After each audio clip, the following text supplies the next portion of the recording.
So they say these surahs now, they say this is Maqdisi. Maqdisi means Baitul Muqaddas in Jerusalem. Nowhere in the Christian Bible, anywhere have they got this sort of thing now. Then the words I have marked in green. Everything's from the Quran. What they do, they call this new science. This is the new science. They call it contextualization.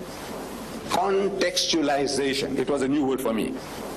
You see, they had given with this book secret instructions. But this must not fall into Muslim hands, the instruction book. But Allah is Musabbibul Asbab. You know, if you are in the field, the things that come to you unimaginable. So where did you get it, Mr. Deedat? I said, don't ask questions. Don't ask questions. Look, Allah Baritala, He sends it to you. Because you are in the field. This is His job. That if you are working for Him, things keep coming your way. That means now you are prepared. Allah is preparing you beforehand. He's preparing you beforehand. He said, look, because otherwise it takes you off guard. He says, man, it sounds like the Quran.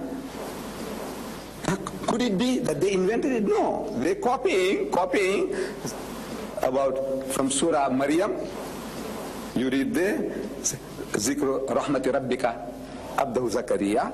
So they start here. The same style. They copy the Quran. It's Zikru Ta'budi Zakaria. Now the person doesn't say maybe, you know, something, but it sounds similar.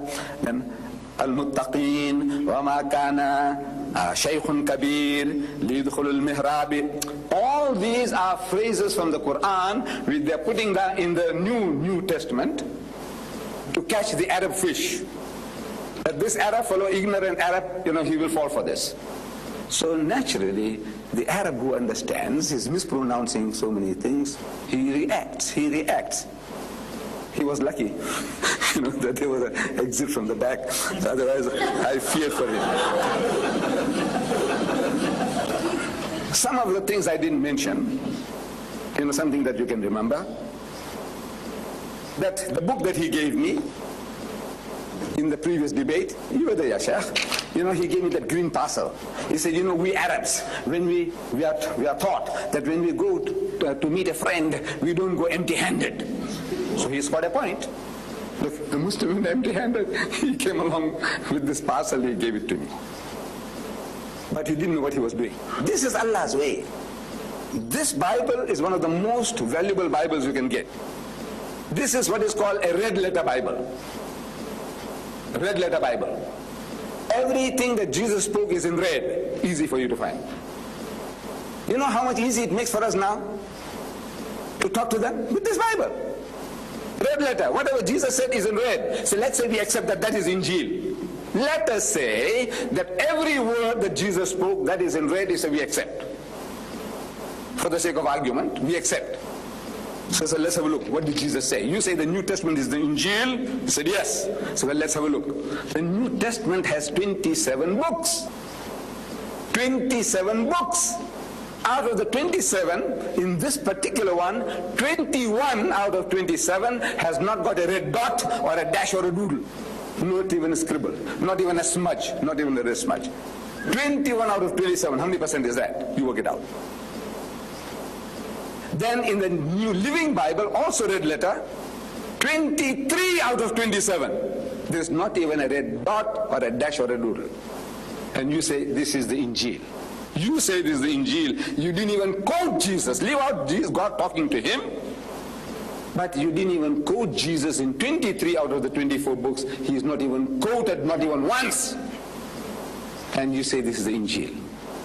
However, in this so-called Injil, in this particular one, and there are many other Bibles, you find that Jesus is made to do funny things, silly things. I'm only reading from the Gospel of St. Matthew, chapter 21, verse 7. I didn't have a chance to read it there. I read it for you. It says, they brought the donkey and the colt. Donkey and the colt. Laid their clothes on them, on the donkey and the colt, and set him on them. They made Jesus sit on them, 2 donkeys at a time. I said, what this means? An acrobat or circus? What is it? Look, there's no misprint here. In the King James Version, you read, they set him one man. On them, on the two donkeys. Can you imagine a Jesus riding two donkeys at a time? God revealed that. On them, is there. No, it's little wonder that today there are people in the world who think that Jesus was a myth. Coming to our subject, myth, the fairy tale. Things that they speak about him. And things that happened in his time. But people came out of the graves. You remember I told them? I told you at the meeting there.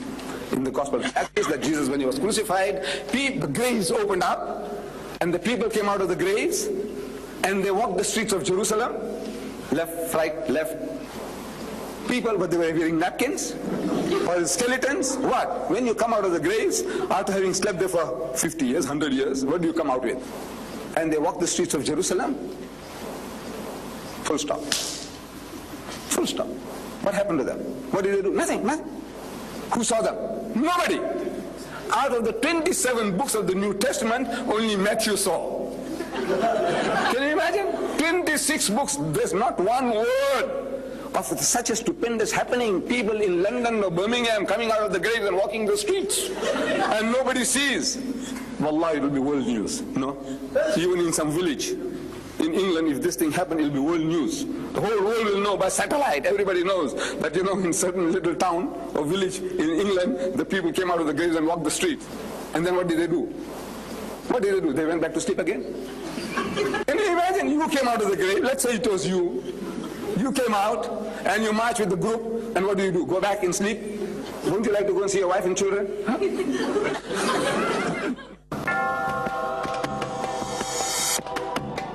So the people say, look, the world says that Jesus was a myth.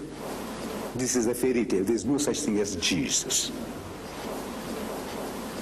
We believe that he was a reality. He was a historical person. And we need no proof. Allah Bari Ta'ala testifies to this in his holy book, that there was a woman called Maryam, and she bore a son without any male intervention, as Allah says in the Holy Quran, from Surah Al-Imran. This is why he didn't marry. Yeah, we'll answer all your questions, inshallah, at the end of it. Why he didn't marry? Poor man, they didn't give him a chance. They didn't give him a break. The Jews didn't give him a break. From Surah Al-Imran, Inna mathala Isa inda Allahi kamasali Adama khalaqahu min turabin thumma qala lahu kun fayakun. The similitude of the example of Jesus in the sight of Allah is like that of Adam. Khalaqahu min turabin, Allah created him from dust, and he says kun fayakun, and he was created. So in other words, like Adam was a man, he is a man. And this is the testification of the Bible. Also, 83 times in the so-called New Testament, in the so-called Injil, 83 times, you read the title, Son of Man, Son of Man, Son of Man. In Arabic, Ibn Adam, Ibn Adam, Ibn Adam, Son of Man, Son of Adam, 83 times he's described as the Son of Man. What is he? He's a man. He's not a myth. We believe that he was a real historical person. Or was he God? Our subject is man, myth, or God. Now, Thomas Carlyle, I think it must have been in this very London in 1840, a Britisher, I don't know whether it was English or Scotch, Thomas Carlyle, recognized as one of the greatest thinkers of the past century. Thomas Carlyle, in his lectures, he chose our Nabi Kareem sallallahu alaihi wasallam as his hero prophet. And he begins his lecture to his Anglican audience by saying, in the history of the world, there will not again be any man ever so great whom his fellow men will take for a god. In other words, mankind has reached such a standard, such a level of intellectual understanding that they will not accept another human being as God. That's what he says, Thomas Carlyle. In other words, suppose I, Ahmad Deedat, start flying in this room here like a bird.